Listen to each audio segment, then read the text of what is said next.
امانتگزاران تاجیک صادرات بانک برای گرفتن 20 دلار پیوسته به نزد بینای مرکزی آن می آیند. اما همین مبلغ را نیز بانک هر روز نمی دهد و مشتریان دیگر برای بازپس گرفتن امانت‌هایشان ناامید شدند. آنها ما را ترس می‌دهند. میگویند هر قدر زیاد شکایت کنید بانک ما را می‌بندند و شما هیچ چیز نمیگیرید. مشکلات پرداخت‌پذیری دو بانک تجارتی تاجیک صادرات بانک و اگرو اینوست بانک 3 سال است ادامه دارد. تا گرفتار شدن به بحران مالی در این دو بانک بزرگ بیش از 50% امانت عمومی ساکنان گذاشته شده بود. برای همین حکومت جهت نجات دو بانک بیش از 3 میلیارد و 300 میلیون سومانی کمک کرد. این نهادهای مالی موظف شدند که مبلغ را تا 5 سال آینده برگردانند، اما با گذشت 2 سال نتوانستند سرمایه‌گذاری خارجی یابند و قرض را باز پس بدهند. Ресурсы есть, можно их привлечь. Очень много избыточных ресурсов. امکانات وجود دارد. سرمایه‌گذاران خارجی را می شود با پیشنهاد شرط‌های مساعد جلب کرد.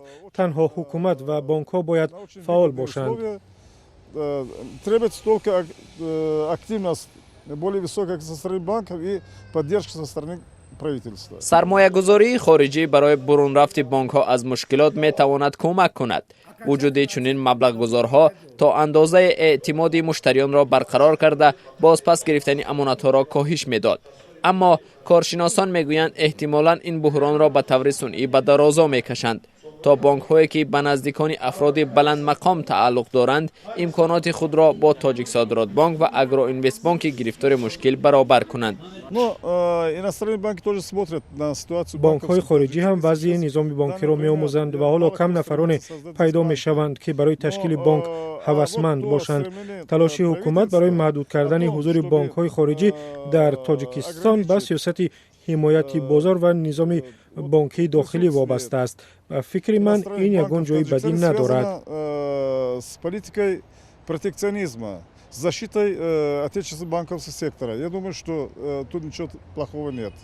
صندوق بین المللی پول به مفلس اعلان کردن دو بانک تجاری کشور پای فشاری دارد.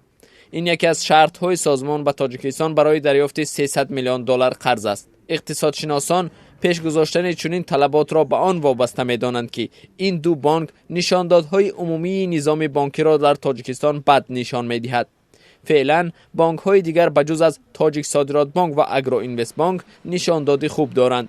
با از بین بردن آنها احتمالاً بحران نیز رفع شود. فعالیت این بانک ها وضع نظامی عمومی را ناخوب می کند، زیرا تاثیر این دو بانک همان زیاد است. شاید از نقطه نظر آماری چنین اقدام از نگاه سرمایه‌گذاران خارجی بهتر می بود.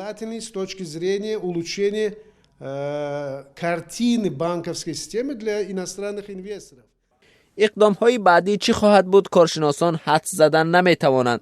اما بانک های گرفتار برهم داده شوند وضع امانتگزاران چی می شود و اگر باقی بمانند پس راه جلبی سرمایه گذاران کدام خواهد بود؟ سوال هایی است که هنوز پاسخ ندارند.